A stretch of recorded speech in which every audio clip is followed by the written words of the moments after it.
મિત્રો આજ હું આવ્યો છું વૃંદાવન ગૌશાળામાં. આ તમે ગૌશાળામાં ગાયોની હાલત જોજો અત્યારે કેટલી બીમાર છે આ બધી અત્યારે, કે રોડ એક્સિડન્ટમાં, કે તમે લોકો અત્યારે જે ફાસ્ટ ડ્રાઇવિંગ કરો છો, ડ્રાઇવિંગમાં અત્યારે તમે જોઈ લો કેટલું ડ્રાઇવિંગ તમે લોકો જે ફાસ્ટ કરો છો એની આની હાલત જોઈ લો ખાલી, અને કેટલું વાગેલું છે.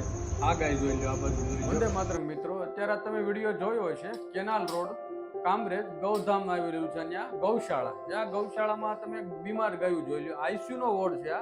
આ લોકો જે સેવા કરે છે ત્યાંથી ગાયું લાવે છે, ભટકાડેલી ગાયો હોય, બીમાર ગાયો લાવે, અહીંયા ટ્રીટમેન્ટ આપે છે. તો ગાડી થોડીક ધીમી આપો મિત્રો, તમને ખબર જ